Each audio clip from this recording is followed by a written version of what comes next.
What if morality, our compass of right and wrong, is nothing more than a story we tell ourselves to make sense of the chaos? I remember standing on the edge of a quiet forest, staring at a fallen sparrow.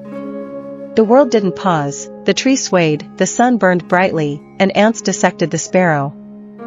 What is morality if nature doesn't care? Stay with me as we untangle morality from human existence and explore the uncomfortable truths of nihilism. Could ethics be nothing more than illusions? Morality. A word heavy with meaning, yet weightless in its form. It whispers to us in moments of hesitation, urging restraint, offering direction. But what is morality, truly? Is it a golden thread running through humanity's collective heart, binding us to a higher purpose? Or is it an invention, a mask of civility we wear to tame our darker impulses? Historians trace morality back to the earliest civilizations, etched into clay tablets and carved onto temple walls. The Code of Hammurabi. The Ten Commandments. Each a beacon in its time, illuminating a path for societies to tread. But even then, morality wasn't universal, it was tailored to fit the needs of its creators. From the ashes of war to the corridors of palaces, morality evolved, bending and twisting with the tides of power. What was once condemned, like lending money for interest, became acceptable. What was once celebrated, like gladiatorial combat, became abhorrent. A question hangs in the air: if morality shifts so easily, can it ever be real? Enter nihilism, the shadow at the edge of certainty. To the nihilist, morality is a mirage, shimmering in the distance, but dissolving upon approach. It asks uncomfortable questions.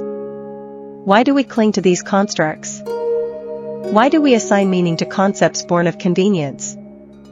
For the nihilist, the universe offers no answers, no absolutes. Stars burn and die, indifferent to the lives beneath their gaze.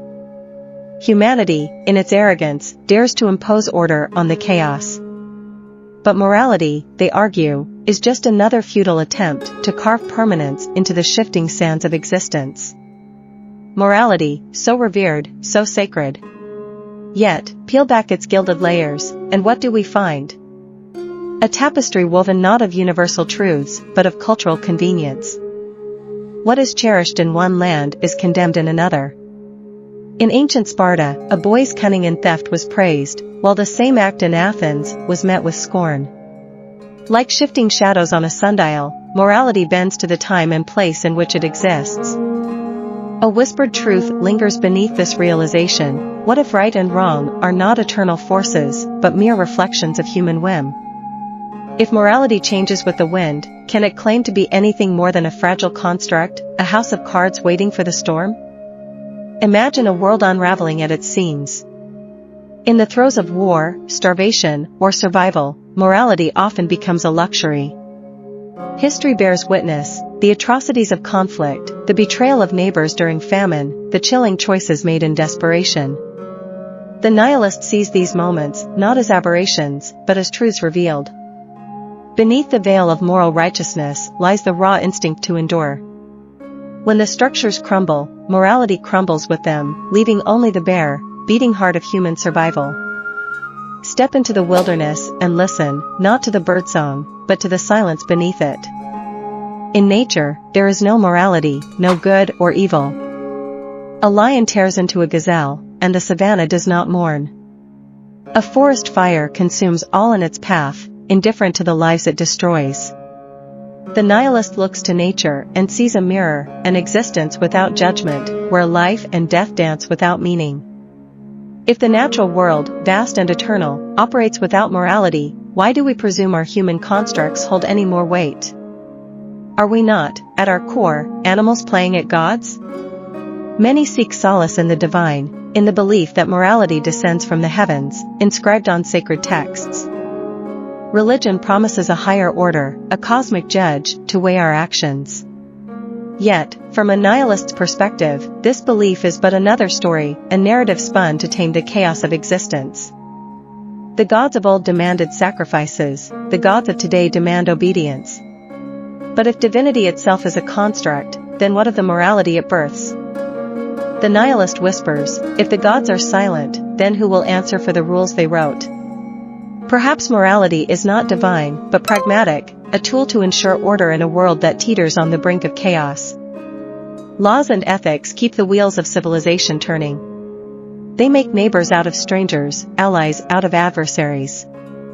But does necessity equate to truth? If morality is merely a means to an end, does it lose its sanctity? The nihilist questions, is morality a lighthouse guiding us through the storm, or just the glow of a distant fire, flickering and fragile? Across oceans and centuries, humanity has sought a universal code, a golden rule to unite us. But what one culture exalts, another condemns. The burial rites of one tribe are sacrilege to another. The nihilist sees in this diversity not the beauty of human expression, but the futility of consensus. If morality cannot bind us all, then perhaps it was never meant to. The digital age confronts us with moral questions our ancestors could never have imagined. Artificial intelligence, cloning, and genetic engineering challenge the boundaries of ethics. A nihilist might smirk at these debates, seeing them as proof of morality's frailty. Today's taboo becomes tomorrow's innovation. If the line between right and wrong shifts with every discovery, is it a line at all?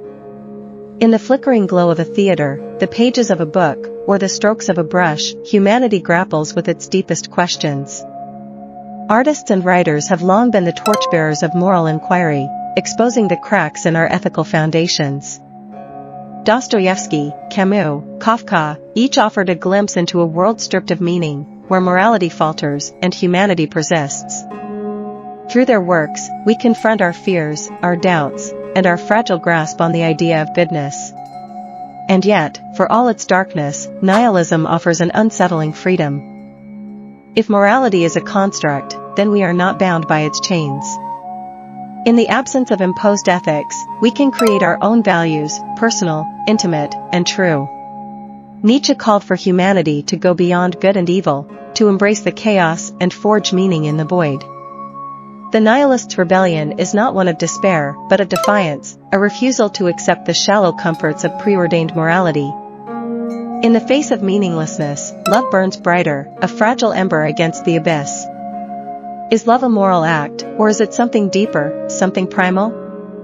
The nihilist may scoff at morality, but finds themselves silenced by love's unyielding presence. If morality is an illusion, why do we persist? Why not? In a world without inherent meaning, every act becomes a choice. To love, to create, to live, these are rebellions against the void. And perhaps, in these rebellions, we find the closest thing to morality, a fleeting moment of connection, a spark in the darkness. And so, we end where we began, with questions unanswered, with truths unspoken. The journey into morality, through the eyes of nihilism, is not a path to conclusions, but an invitation to wonder. The abyss does not offer meaning, but it offers reflection. What will you see when you peer into it?